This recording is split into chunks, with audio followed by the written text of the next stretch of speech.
Okay, well, it's been a while since I've done the podcast, and here's what inspired me to do this again. I was talking with my good friend Tom Tran, and he's talking to me about his podcast that he's doing, and that he's trying to get the guests together and put enough of the podcasts in the bank because he's about to go on the road, and the struggles with the schedule and all that kind of stuff. And I was inspired by him talking to me because as he was talking to me about the logistics of always having to have a guest, I was inspired to figure out a way to do a podcast where I never have to have guests. He inspired me to double down on me being a misanthrope. And I want to thank him for it. But fortunately, because I don't have a guest on this podcast, I don't need to schedule the time to thank him. I'll thank him when I see him, but we don't need to sit down and do it. I also want to point out that I am recording this podcast on my phone, literally 3 feet away from a high-quality microphone that I am not using. And I love that. In reality, it's terrible. I should make the production quality better, but the nice thing is that as these phones get better and as the technology gets better, it's taking less and less technology to achieve the same results.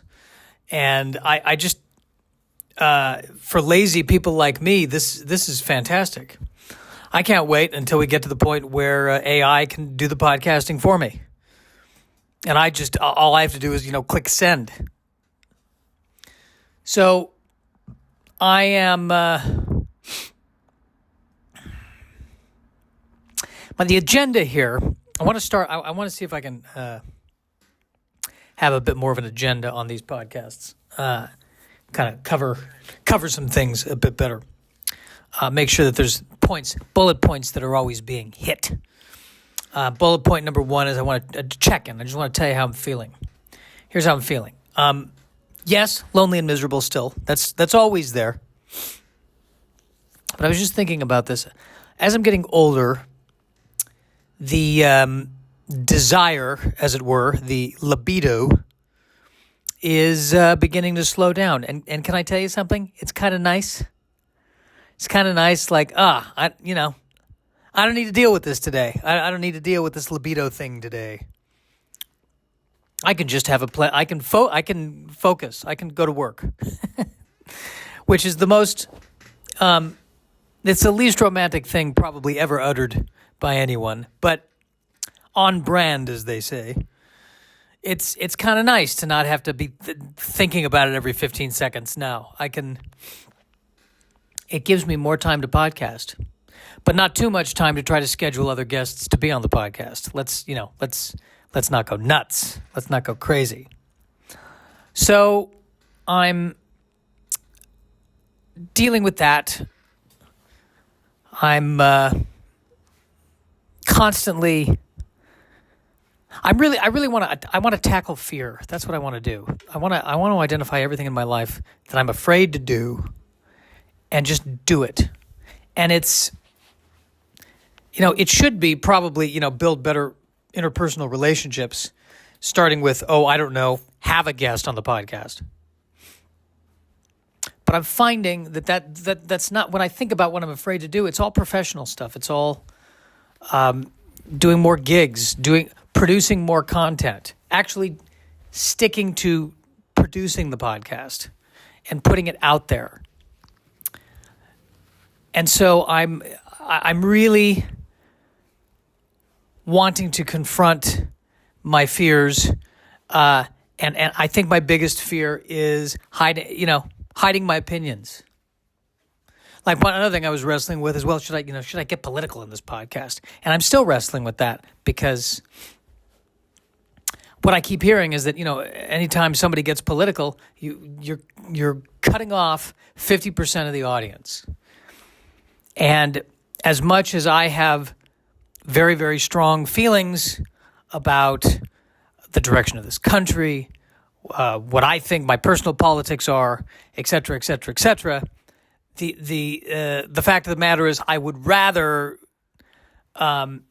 continue to be paranoid about money and want to make more of it. So I'm trying to cast as wide a net as possible. I think the one thing I will say is that one of my personal heroes is Gandhi. I like Gandhi. I'm a big Gandhi fan. I try to ask myself, what would Gandhi do in this situation? And then I would find someone else to do it for me so that I don't have to take those big emotional and physical risks. And that's all I'll say on the politics. So there's that.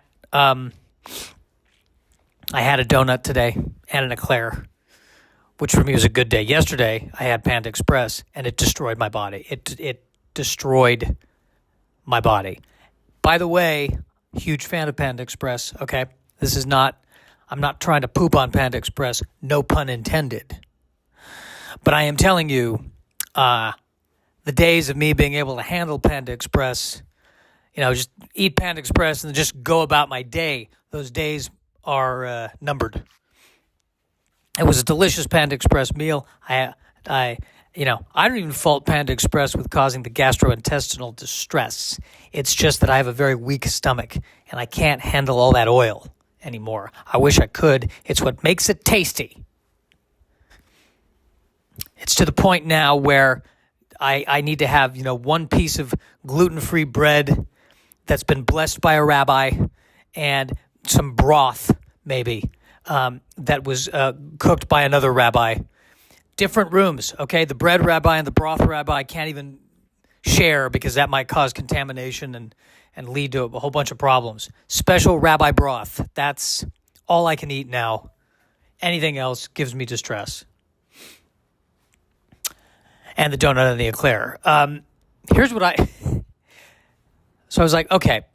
I was walking to Ralph's because I thought I'll buy, why just buy one donut at a time at 7-Eleven when I can go to Ralph's and get a dozen of them, and then pace myself, right? Quote unquote, pace myself. And then I said to myself, if I just get the one donut at 7-Eleven instead of the dozen donuts, it will cut down on the possibility that I eat a dozen donuts in one sitting. So you have to understand that, that should count towards Weight Watchers. That should count as a victory. My Fitbit should count that. I think that was, I really took a major step forward the only thing I took a major step forward in, of course, is denial. But I definitely feel that was, for me, that's beginning to go in the right direction. Barely. All right, so we covered how I'm feeling. Although, am I really being that's the other thing too, is I keep telling everyone else, what seems to work best in stand-up? What seems to work best in the world of art? It's vulnerability. And I keep pulling away from that.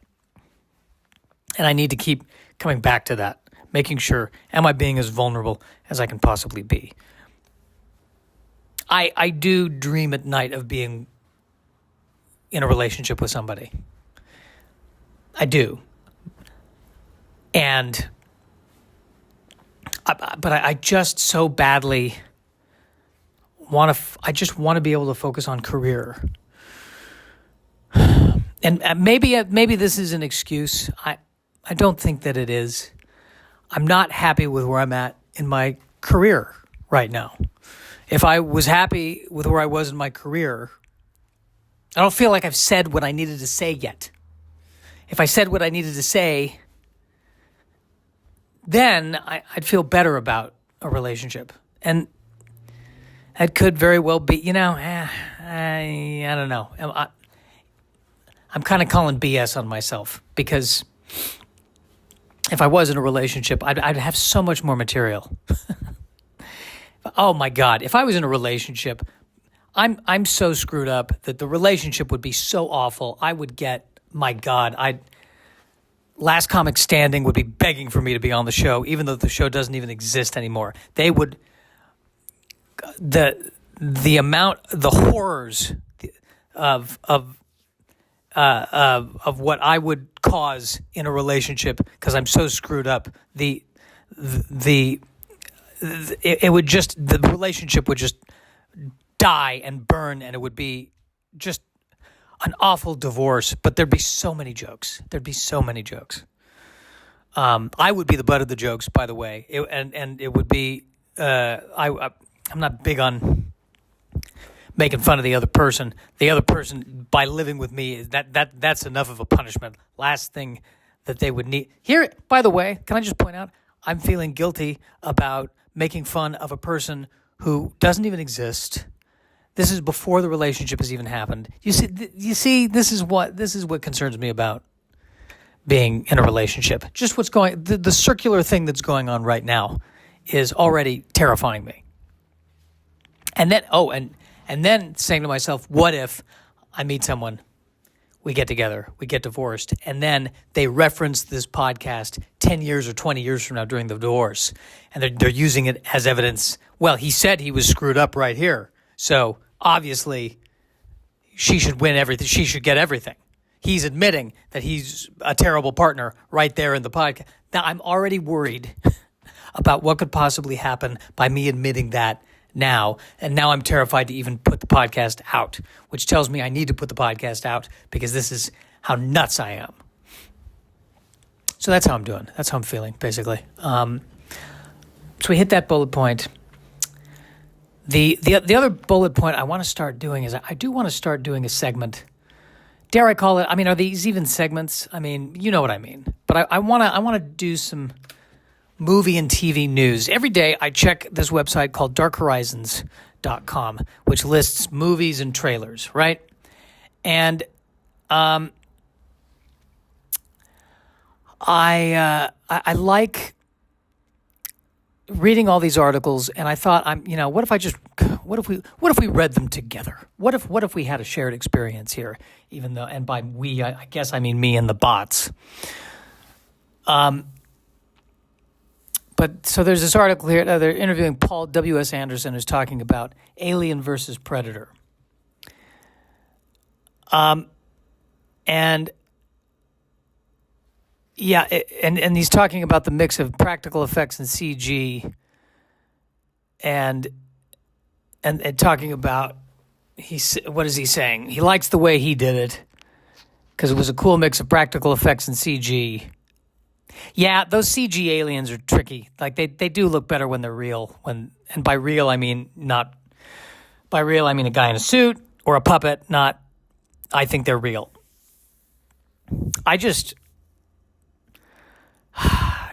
The alien, the real aliens. Here's my view on I think that if the aliens really exist, I feel like they're so much more advanced than we are. That if a real alien were walking down the street and I was walking towards it, it would just cross the street. It would just say, I don't even want to get involved with this guy. I already know where this is going. No, life's too short. Life is too short.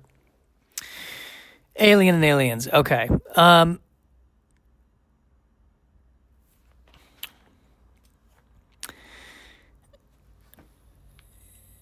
Yeah. Okay. Well, that's okay. He liked the way he did it, and you know what? Good for him. I still, I get neurotic when I watch that first Alien versus Predator, which is a decent movie, but I get neurotic because one of the characters, the Lance Henriksen character, I think in the movie he was dying of cancer. And whenever there's a character dying of cancer, I get nervous and I immediately go, am I dying of cancer? That's where right where my brain goes. And then it causes me anxiety. So it's one of the reasons why I haven't watched that movie. Everyone else, I think, avoids that movie because it's Alien versus Predator. I'm avoiding it because I'm that neurotic. God, I am neurotic. There are days where I say to myself, I'm not really that neurotic. I'm really not that guy. I'm playing up the neurotic Jew too much. And then I listen to myself do this and I go, oh God, no, that really is me. Really is me. Sinners is still winning at the box office, which is good, right? I think everyone's saying it's a great movie. It's great when the great movie wins at the box office. I should see it. I haven't seen it yet. I think the vampires are involved, but also the music scene. I hear it's Very, very good. The Pit was almost an ER reboot. Okay, so there's this new show, The Pit. Noah Wiley's on it. I guess originally he wanted to do a revival of ER, but they couldn't get the rights, so they did The Pit. And now I think Michael Crichton's wife, or his widow, is suing, saying that it's too close to ER.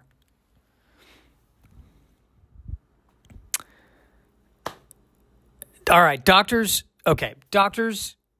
getting stressed in an emergency room, I think, has been on. Isn't that every doctor show ever, really?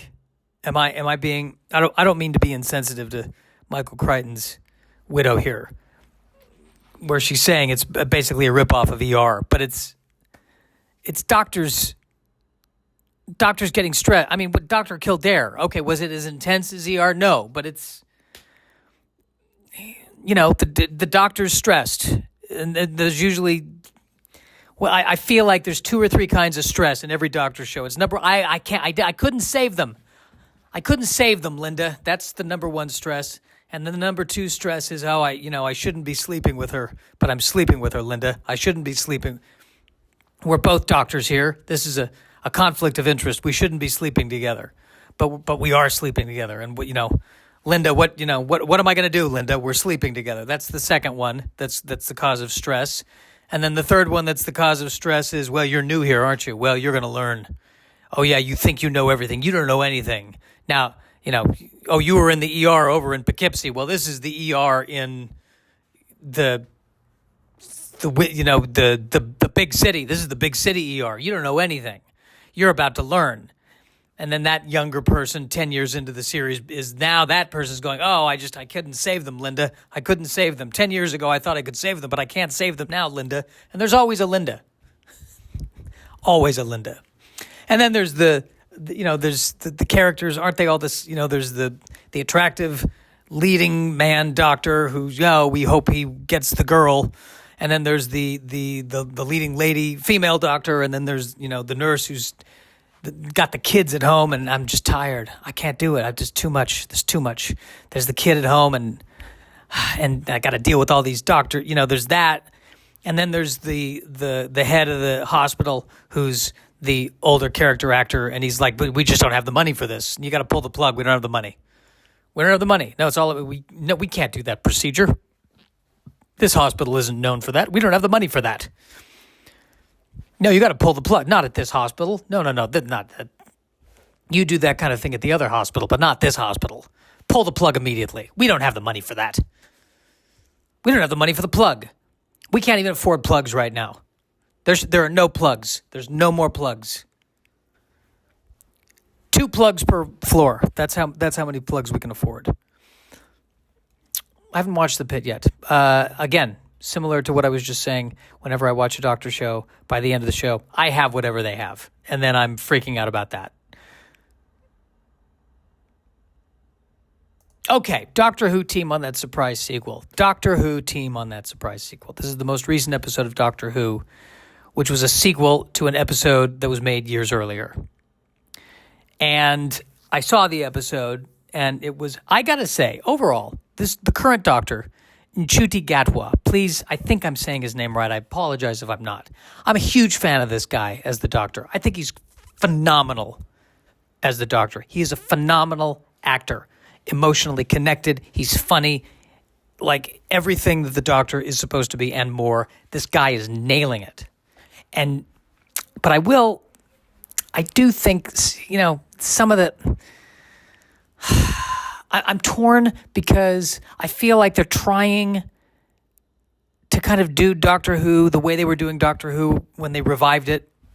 Well, I mean, it's, Russell T Davies is running it now, and it's his style. It's Russell T Davies' style, but it kind of feels like it's like when they had the female Doctor, they really kind of pushed the show in a specific direction, and now they're trying to bring the show back to what they've done before, but it kind of feels like they've done it before in a weird way.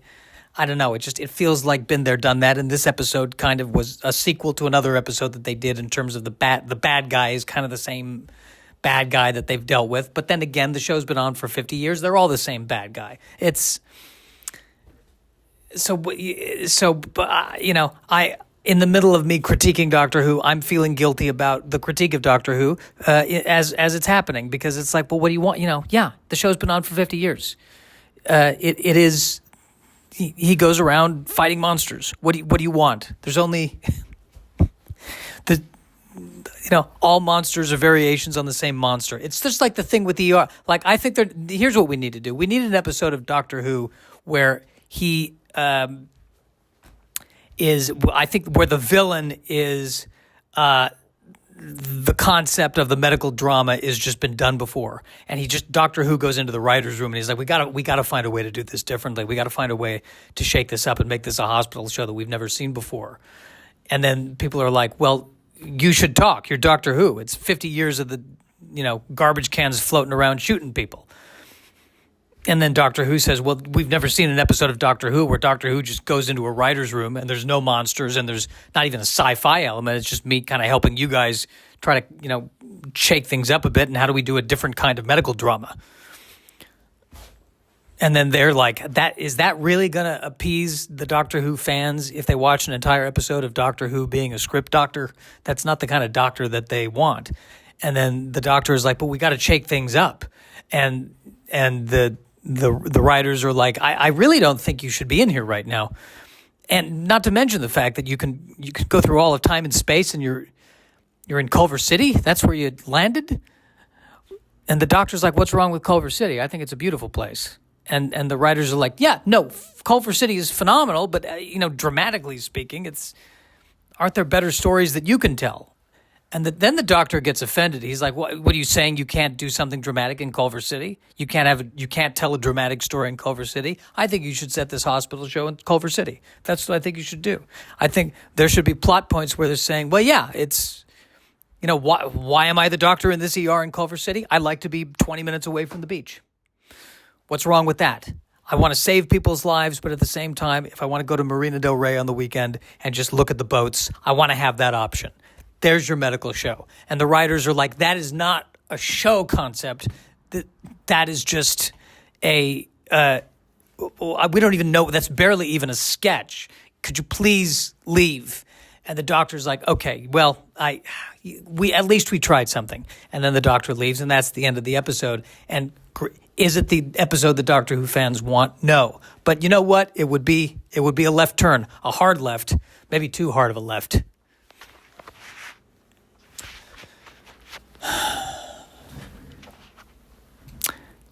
Yeah, so they interview him about the sequel, and he's like, yeah, we wanted to do that as a sequel. And I'm like, okay, great.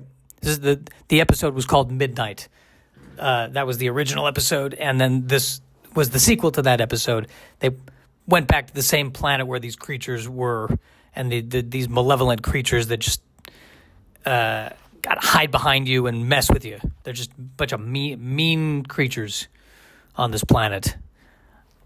The mean creatures. And this is where a part of me wants to get political. And I'm like, no. Let's calm down. Let's try to relax. Let's try to relax here. Avengers Dooming filming begins Monday. Okay. It's not news. This is not news. This is not like I'm a huge fan, okay, of Marvel. I'm a huge fan of DC. I love all of it. But are we really reporting on when the day they started filming? Are we really? How granular are we going to? Breaking news. One of the co-writers of Avengers Doomsday is having his colonoscopy tonight. We are going to be the first to show the footage. Question is, will some of that footage end up being in Avengers Doomsday? That's like, this isn't news. This isn't news. This is not news. Not news. Alien Earth. That's the other one. It's coming out. Alien, isn't the whole point of the Alien franchise is to prevent them from getting to Earth, and now they're on Earth? I mean,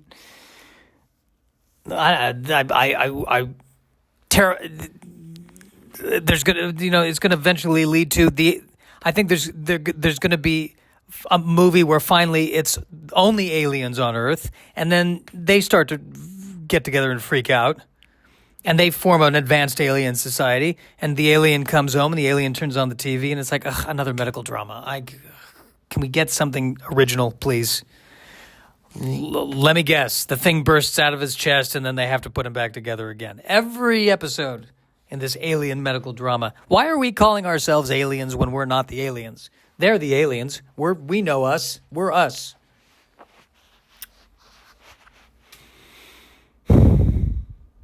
Well, listen, guys. It's been 25 minutes. I feel like I don't normally talk this long on these. I feel like we've accomplished something. I'll throw this out there. Let's do this. Let's throw this out there. And you know what else I'm going to do? I'm going to chop this up. And put little bits and pieces of it all over the internet for everyone to see and hear. Well, here. I don't like doing the visual podcast. I don't want you to look at me.